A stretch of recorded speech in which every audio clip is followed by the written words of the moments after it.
Siap.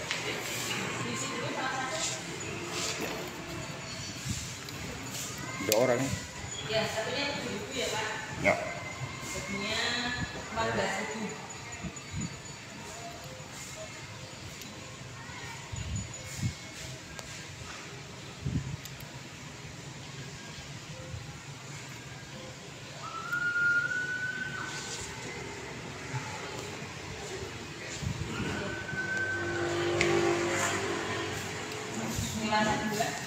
Ya, mulai dari sini Pak. Baik. Selamat datang di Sudah Pekalongan Pak. Baik. Jadi nanti kita ada 3 ruang pamer atau 3 ruang koleksi. Di belakang ada ruang koleksi batiknya, tempat untuk belajar membatik Pak. Baik Pak, silakan ya, kita ini sudah masuk di ruang pamer yang pertama. Jadi sebagai informasi, koleksi yang ada di Sudah Batik kita gantikan 1 tahun sekali. Dan kebetulan untuk tema pameran kali ini ada batik hasil karya dari para pelajar Pak dan mahasiswa yang ada di Pekalongan. Jadi ini beberapa karya Pak. Jadi ini hasilnya Mereka itu pelajar? Iya, pelajar Pak dan mahasiswa. Seperti itu. Jadi sekarang maksudnya itu untuk bikin batiknya itu apa perusahaan khusus atau mandiri? Bisa mandiri Pak. Bahkan sekarang perorangan ataupun bukan perusahaan pun bisa Pak. Pak, silakan Pak. Kembali ya. Sama tiket. Iya. Jadi perorangan pun sekarang bisa Pak. Jadi misalnya seperti bapak saya membuat sendiri pun bisa. Jadi nanti membuat dari proses awal sampai proses akhir pun bisa Pak. Seperti itu. Contohnya saya. Iya. Bahkan nanti di ruang kedua itu kan ada batik Nusantara. Jadi batik dari sebagian daerah yang ada di Indonesia Pak. Jadi ini saya kan mau lihat dulu, Iya. ingin tahu dulu Iya. pertama saya sih. Oke, makasih. Kita masuk. Ke ruang kedua? Ya, Cukup? boleh. Ini? Iya. Kita ke ruang berikutnya. Silakan Pak.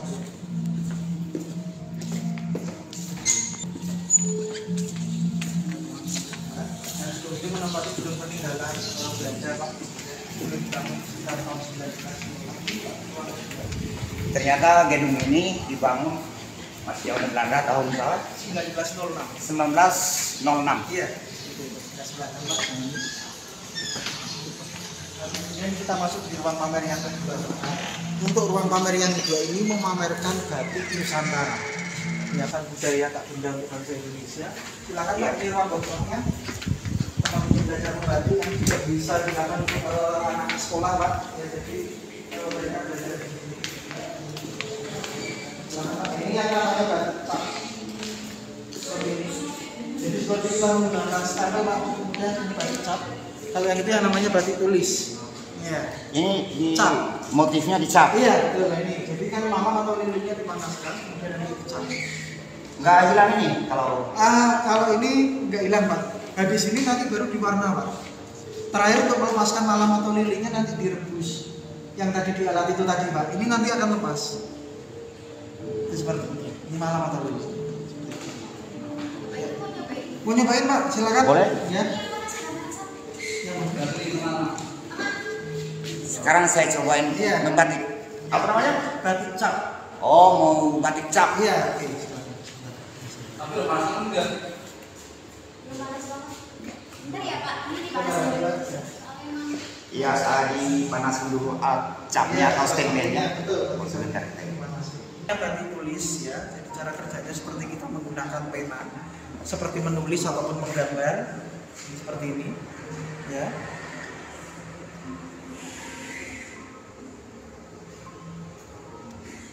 Iya, betul. Sabaran rupanya. Ya, itu yang namanya batik. Ini motif kupu-kupu.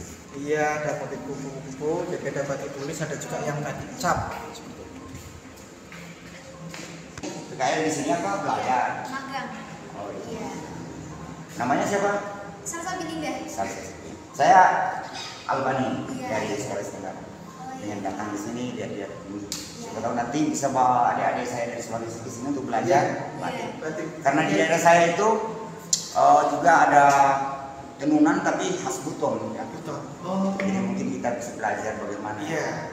Atau mungkin nanti juga bisa di ini Pak ya, kombinasikan.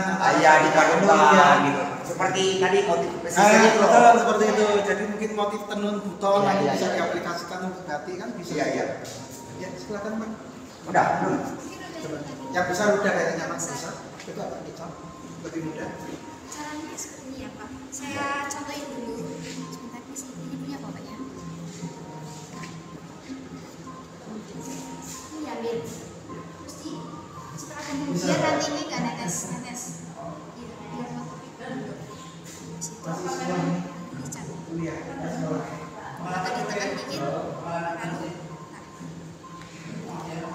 Mantap.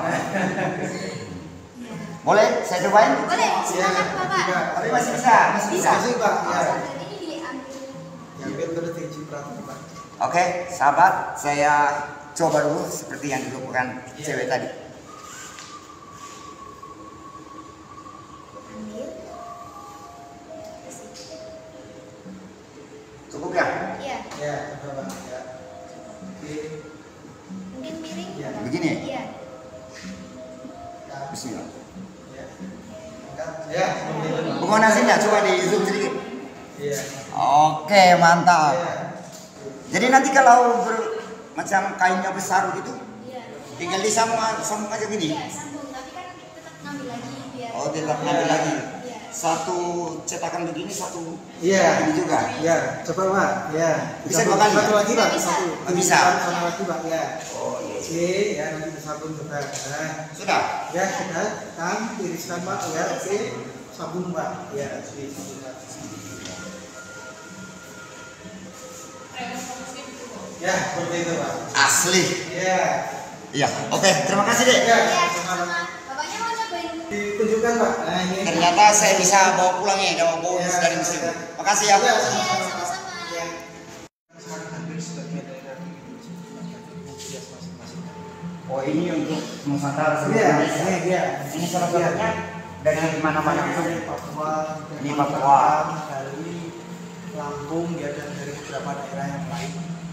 Ya Loh. cuman karena keterbatasan tempat dan ruangan, jadi memang tidak seluruhnya. Tidak seluruhnya Tapi ditampilkan. Tapi nanti kita ganti, kita rolling seperti itu. Oh, Ganti jadi yang- museumnya ini sudah ada semuanya. Iya, seperti itu. Iya. Oke, mantap. Ya, ini ada beberapa jenis kain, kemudian alatnya. Ini sebagai tempat untuk melorot, ini proses pemasangan malam atau lilin. Apa namanya? Jadi JED. jadi iya seperti itu. JED namanya. Iya. Ini salah satu. Tempat untuk melorot proses pelepasan malam atau lilin dengan cara direbus di air mendidih. Itu batiknya. Iya. Gunanya untuk apa itu? Untuk melepaskan lilinnya Pak. Oh, dibersihkan di sini. Iya betul seperti itu. Ini kan awalnya dari kain putih Pak, ya. Kemudian kita batik, ya.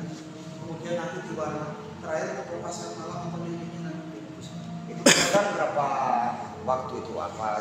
24 jam? Setelah proses pewarnaan selesai semua Pak. Baru ini yang proses yang terakhir. Proses terakhir dilakukan berapa jam? Kalau dalam keadaan air mendidih sekitar 10-15 menit Pak. Oh iya, cepat. Ya, yang penting malam atau lilinnya lepas. Ya, karena malam atau lilin itu kan akan lepas kalau kena air panas. Seperti itu. Oke. Tapi kalau kita bikin di luar begitu, ini kan bikin museum, barang museumnya, biar tempat biasa bisa. Biar Bisa. bukan tempat ini. Iya, jadi memang sekarang kan alat yang namanya ini sekarang sudah diproduksi Pak. Sekarang kalau yang pembatikan baru biasanya pakai drum.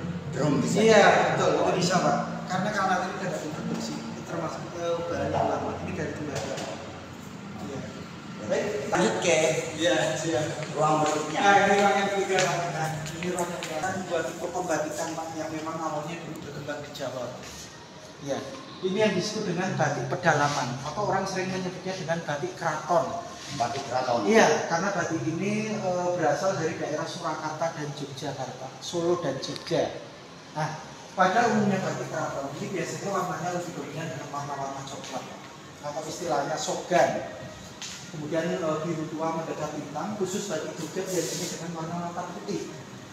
Nah, yang pada tiap motifnya itu biasanya hanya berupa lambang ataupun simbol, Pak. Tapi mempunyai arti, makna dan filosofi. Betul, seperti itu. Nah, salah satunya ini namanya motif parang, Pak. Motif parang. Iya, awalnya termasuk motif larangan. Jadi bijinya hanya boleh dipakai oleh raja dan dua. Raja-raja. Iya. Motifnya ini Iya, terlarang. iya, awalnya seperti itu, Pak. Cuma sekarang kan banyak. Nah, saya tertarik di motif kapal ini. Betul, Pak. Nah, jadi kemudian selain batik pedalaman, nanti ada juga yang disebut dengan batik pesisiran, Pak. Oh, jadi ini Iya, pesisir. Jadi seperti halnya Pekalongan ini kan daerah pesisir, Pak, karena dekat pantai, Pak. Nah, dari segi warna ini lebih berbeda. Kalau batik pedalaman dengan warna-warna coklat dan sebagainya, tapi kalau yang warna batik pesisir warna-warna yang cerah, Pak. Warna-warna yang terang. filosofinya dulu ini siapa yang pakai? Jadi kalau yang batik pesisir ini biasanya lebih ke masyarakat umum, Pak. Artinya bebas, Pak. Yang tadi bangsawan. Iya, kalau yang ini masyarakat umum, Pak. Karena di masyarakat pesisir kan tidak ada strata sosial, Pak. Biasanya umumnya sama. Jadi maaf siapa yang mungkin mampu membeli, mampu itu ya bisa untuk pakai kan seperti itu aja Pak. Iya seperti itu. Nah uniknya kalau yang batik pesisir itu biasanya motifnya banyak mendapatkan pengaruh budaya asing karena terletak di daerah pesisir. Artinya pendatang beli Betul. bawa ke sana. Artinya pendatang itu juga budayanya mempengaruhi Pak. Mempengaruhi. Iya seperti itu. Contohnya saya dari Sulawesi. Iya. Ini bisa bawa motif dari sana, daerah saya. Enggak, iya jadi gini Pak. Misalnya Bapak dari Sulawesi, Iya. kemudian di Pekalongan Iya. membuat batik. Iya. Itu dengan motif khas Sulawesi. Wah, iya, Nah, seperti iya. itu kurang lebihnya Pak. Nah seperti misalnya ini Pak, ada batik pengaruh Eropa Pak, Belanda. Iya. Ya jadi motifnya diambil dari cerita ataupun dongeng-dongeng Eropa. Yang ini? Iya. Kenapa? Ini motif apa ini? Ini motif cerita perang company.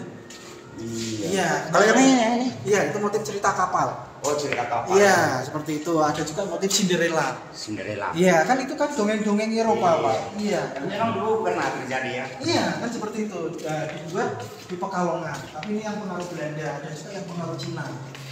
Ya karena itu juga Pak. Nanti ada motif lungungan, ada burung phoenix. Kemudian ada juga motif misalnya bal biru yang berasal dari kata merah, abang itu yang menyimbolkan warna keberuntungan, warna hoki. Kemudian yang cukup menarik juga pada sekitar tahun 1940-an pada masa pendudukan Jepang Pak. Itu ada yang namanya batik pagi sore. Batik pagi Iya, sore. betul. Karena dalam satu kain batik ini bisa dipakai untuk dua kali pemakaian Pak, pagi hari dan sore hari. Iya, jadi awalnya untuk menghemat kain satu kain batik ini bisa dipakai untuk dua kali pemakaian Pak. Di Bali. Iya, betul. Oh, berarti ini panjang ya? Iya, ini kain panjang Pak. Oh iya. Ini bukan jahitan, bukan sambungan Pak, tapi memang sengaja dibuat dua motif.